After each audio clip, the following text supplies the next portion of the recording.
दोस्तों नमस्कार। आज संडे है।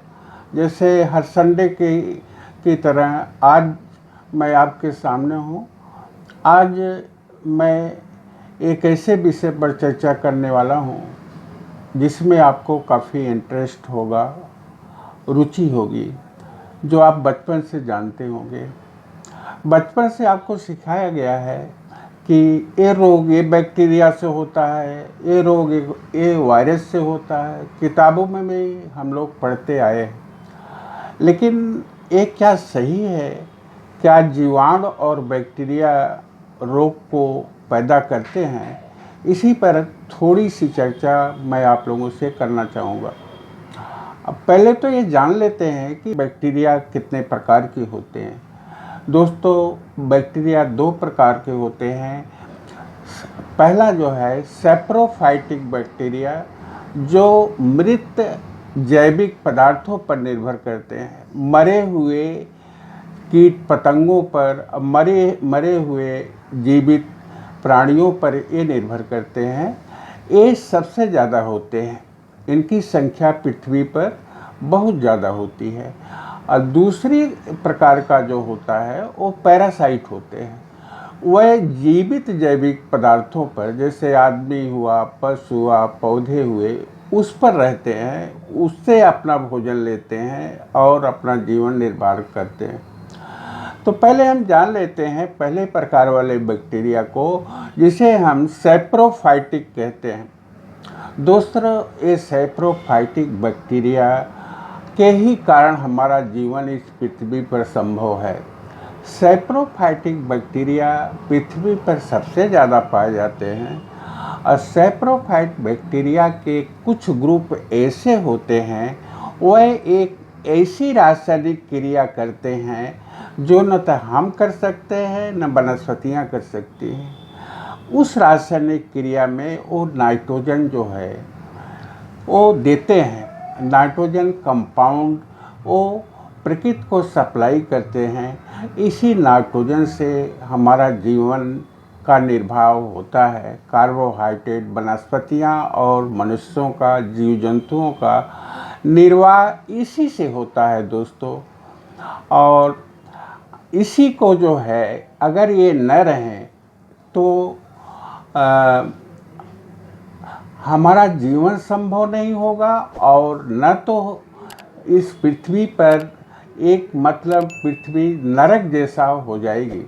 दोस्तों, अगर ये बैक्टीरिया अगर ना हो तो पृथ्वी पर जीवन संभव नहीं है। एक प्रकार से ये साफ सफाई का काम करते हैं और सफाई कर्मी की तरह काम करते हैं। ये मृत जीव जंतुओं को जो पृथ्वी के अंदर हैं या बाहर हैं, ये खा जाते हैं। इनकी संख्या सबसे अधिक होती है। एक एकड़ जो उपजाऊ ज़मीन है हमारी, उसके अंदर 6 इंच के अंदर करीब 2 टन बैक्टीरिया और फंगस पाए जाते हैं। इसी कारण हमारी ज़मीन उपजाऊ होती है। आजकल सरकार जो है जोर दे रही है कि ऑर्गेनिक खेती कीजिए। तो ऑर्गेनिक खेती का मतलब यही है कि इन बैक्टीरियों को ना मारा जाए, इसमें कोई रासायनिक खाद ना डाला जाए। इससे ज़मीन की उपजाऊ शक्ति कम हो जाती है। वही वही दशा हमारे शरीर का है।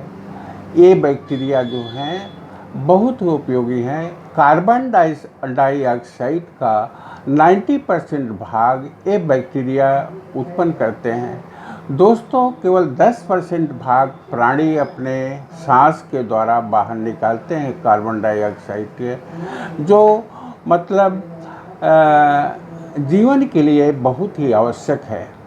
कार्बन डाइऑक्साइड, जैसे आप जानते होंगे कि प्रकाश संश्लेषण की क्रिया द्वारा कार्बन डाइऑक्साइड पौधे लेते हैं, उससे अपना खुराक बनाते हैं, कार्बोहाइड्रेट बनता है जो हम खाते हैं अन्न के रूप में। अगर ये कार्बन डाइऑक्साइड नहीं हो तो हमारा भोजन न मिले, वनस्पतियों का अस्तित्व मिट जाए। तो इतना महत्वपूर्ण बैक्टीरिया और जीवाणु जो है हमारे लिए आवश्यक है। अब हम इस बात पर आते हैं कि क्या बैक्टीरिया रोग उत्पन्न करते हैं? अब आते हैं दूसरे टाइप के बैक्टीरिया पर, जैसे पैरासाइटिक बैक्टीरिया है। ये केवल बहुत ही कम होते हैं, करीब 2% होते हैं। इसी 2% बैक्टीरिया को लोग कहते हैं कि ये रोग उत्पन्न करते हैं। दोस्तों, आज हम समझ लेते हैं कि वास्तव में ये बैक्टीरिया रोग उत्पन्न करते हैं। जो फंगस और बैक्टीरिया 2% हैं, जो जैविक पदार्थों पर पाए जाते हैं, वो वास्तव में मतलब ये रोग उत्पन्न करते हैं। पहले तो हम ये जान लेते हैं कि हमारा शरीर पहले शरीर का कोई अंग पहले खराब होता है तब उसमें बैक्टीरिया आते हैं, कि बैक्टीरिया हमारे शरीर को खराब कर देते हैं, शरीर के किसी अंग को खराब कर देते हैं। इसमें से मतलब डॉक्टर सल्टन लिखते हैं कि इस बैक्टीरिया ग्रुप के कुछ ऐसे समूह हैं जो अपने समूह से अलग स्वभाव के हो जाते हैं, उसका वातावरण पर प्रभाव पड़ता है।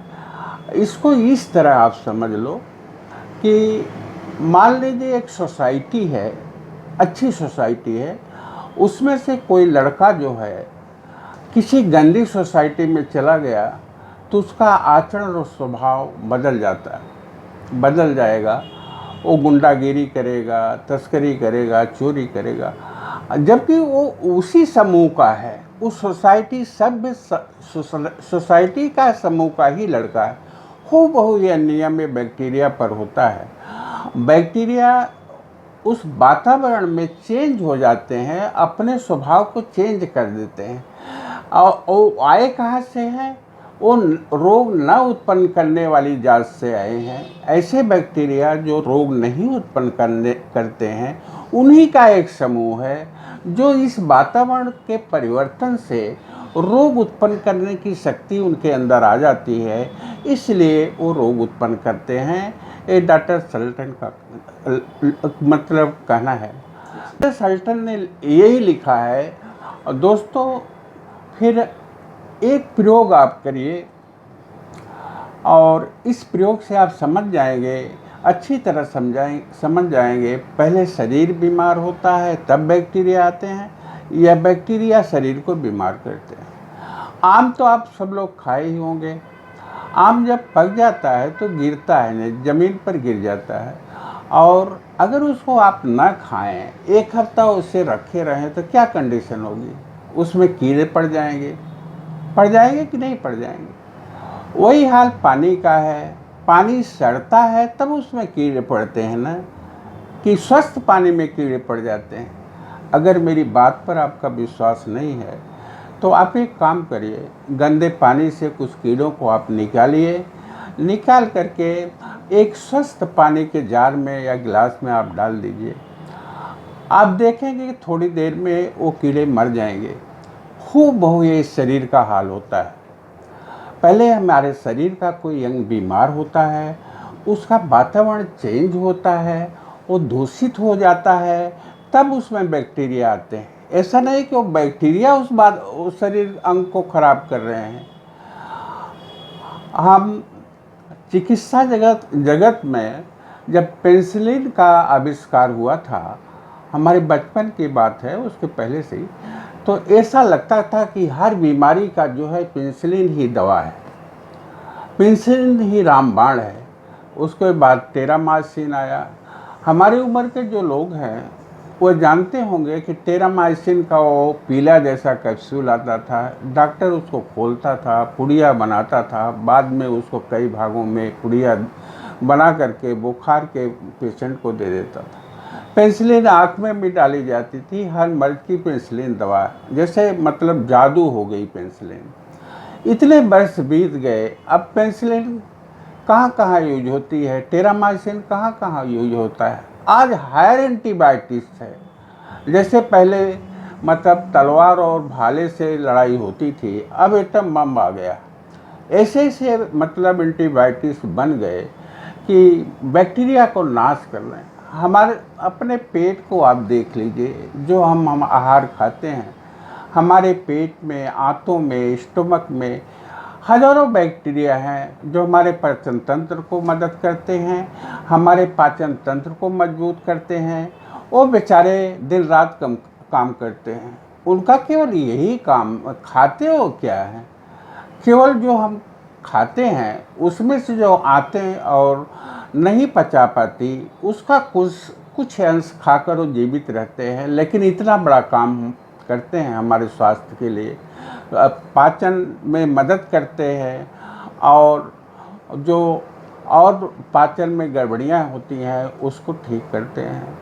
ज़रा आप सोचिए, आजकल बिना सोचे समझे जो एंटीबायोटिक्स हम लोग निगल रहे हैं चना दाने की तरह, क्या ये हमारे जो मित्र दोस्त बैक्टीरिया हैं पेट में वो सुरक्षित है इससे? वो जो है मतलब नहीं मरेंगे उस एंटीबायोटिक से? कौन सी गारंटी है कि वो नहीं मरेंगे? तो हमारे पाचन पर क्या मतलब प्रभाव पड़ेगा? आज हर तीसरे आदमी का पेट खराब मिलता है कि भाई पेट खराब रहता है, पचता नहीं, गला जलता है, ये होता है, एसिडिटी होती है। हमारे पाचन तंत्र और हमारे मस्तिष्क से सीधा संबंध होता है। वेगस नर्व जो होती है वो एक हाईवे का काम करती है, पाचन तंत्र की हर गतिविधि को, वो ब्रेन को, दिमाग को देती रहती है। उदाहरण के तौर पर आप देखो, जिस दिन आपका पेट खराब रहेगा, गैस ज़्यादा बन जाएगी, उस दिन आपका सर भारी हो जाएगा और कभी कभी सर दर्द होने लगेगा। उसको हम लोग गैस्ट्रिक हेडेक कहते हैं। तो ये मतलब पूरा तंत्र है जो काम करता है। ये बैक्टीरिया हमारे मित्र हैं, दोस्त नहीं है। दोस्त कब होता है? जब हमारा शरीर, मत का कोई अंग या शरीर दूषित होती है तो उस दूषित शरीर के किसी अंग में जो कमज़ोर होता है, जो ज़्यादा दूषित होता है, उसमें बैक्टीरिया मतलब पैदा हो जाते हैं, न कि बैक्टीरिया उसको दूषित करते हैं। ये तो बैक्टीरिया की कहानी है।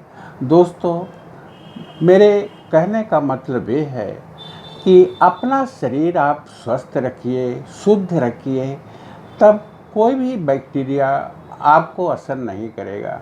आप करिए, होम्योपैथिक चिकित्सा पद्धति यही करती है। हम रोगी को ट्रीट करते हैं, रोगी का इलाज करते हैं, रोग का इलाज हम नहीं करते। रोगी जब का इलाज हम करेंगे, रोगी ठीक हो जाएगा, उसके अंदर उसके मानसिक जो उसका कचरा भरा हुआ है दिमाग में, जो बुरी बातें सोच रहा है, दुनिया भर एक खुरापात जो उसके दिमाग में चल रही है, उसका शरीर पर तो प्रभाव पड़ेगा ना। शरीर दूषित होगी ना, जब शरीर दूषित होगी तो हम बैक्टीरिया हो गए और बीमार पड़ेगा। होम्योपैथिक यही करती है, पहले हम कचरा साफ करते हैं, मानसिक और शारीरिक कचरा रोगी का जब साफ हो जाता है तो ये बैक्टीरिया का कहीं पता नहीं चलता। आप माइक्रोस्कोप से खोदते रहिए, आपको बैक्टीरिया नहीं मिलेंगे।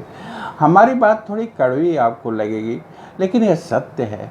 लोग होम्योपैथिक को थोड़ा तुच्छ निगाह से देखते हैं और कुछ लोग लाखों रुपया खर्च करके जब आते हैं तो कहते हैं कि ये रामदाना से कैसे हम ठीक होंगे, ये मीठी मीठी गोलियां क्या करेंगे। उनको नहीं मालूम कि ये मीठी गोलियां आपके मानसिक कचरे को साफ कर देंगी, आप शारीरिक कचरे को एकदम शुद्ध कर देंगी, आप स्वस्थ हो जाओगे। ये मालूम ही नहीं है। वो बचपन में उनको बताया गया है कि ये एंटीबायोटिक्स खा लीजिए, ये दवा मतलब खा लीजिए, ये रोग ठीक हो जाता है। कुछ लोग तो मतलब बिना डॉक्टर की सलाह के एंटीबायोटिक्स खा रहे हैं। बड़ा ताज्जुब की बात है, ऐसा नहीं होना चाहिए। आज मॉडर्न साइंस भी यह स्वीकार करता है कि कुछ एंटीबायोटिक्स ऐसी हैं जो अब उतना प्रभाव नहीं डाल रही हैं मतलब बीमारी पर, जितना पहले डालती थी। तो इसका निष्कर्ष ये है, बैक्टीरिया रोग का कारण नहीं है। पहले हमारी मानसिक स्थिति खराब होती है, बाद में हमारी शारीरिक स्थिति खराब होती है, इसके बाद हम बीमार होते हैं। कोई अंग हमारा बीमार होता है, उसके बाद बैक्टीरिया आते हैं, न कि बैक्टीरिया हमारे शरीर को बीमार कर देते हैं। बैक्टीरिया हमारे दोस्त हैं, मित्र हैं। हमें पेट के लिए, अपने शरीर के लिए तो खाना ही चाहिए, उन बैक्टीरिया के लिए भी थोड़ा खाना चाहिए जो हमारे आंतों में और पेट में हैं, जो हमारी मदद करते हैं, पाचन तंत्र में मदद करते हैं, उनके लिए खाना चाहिए। उनकी खुराक क्या है? ये सब्जियां हैं, हरी सब्जियां हम खाते हैं, फल खाते हैं, फाइबर्स हैं, उसमें कुछ अंश ऐसे होते हैं जो आते नहीं पचा पाती, वही उनकी खुराक है। वो खा करके हमारी कितनी मदद करते हैं। फिर बैक्टीरिया पर ही हमारा जीवन निर्भर है, जीवाणुओं पर भी हमारा जीवन निर्भर है। तो इसको हम क्यों शत्रु मान लें कि ये हमारे दुश्मन हैं? आज के कितने वर्षों से ये मॉडर्न साइंस जो है बैक्टीरिया को मार रहा है, लेकिन क्या ये रोग कम हुए? ये बढ़ते ही गए ना। और नए नए प्रकार के रोग आने लगे। पहले इतने रोग नहीं होते थे जितना अब होने लगे। जितना जितना मतलब पावरफुल एंटीबायोटिक्स आने लगी, उतना उतना रोग बढ़ता गया। इसका कारण आप कभी सोचे, शांत दिमाग से सोचिएगा तो आपको इसका उत्तर मिल जाएगा। मैंने बहुत टाइम लिया आप लोगों को, इसके लिए मुझे क्षमा करना। आज संडे था, हो सकता है आप भी फुर्सत में हो। फिर मिलते हैं अगले संडे में ऐसे ही एक वीडियो के साथ। आपसे एक छोटी सी अपील है, अगर हमारे चैनल को आप सब्सक्राइब नहीं किए हैं तो कर लीजिए, अपने दोस्तों को भी शेयर कर दीजिए। बहुत बहुत धन्यवाद दोस्तों हमारा वीडियो देखने के लिए।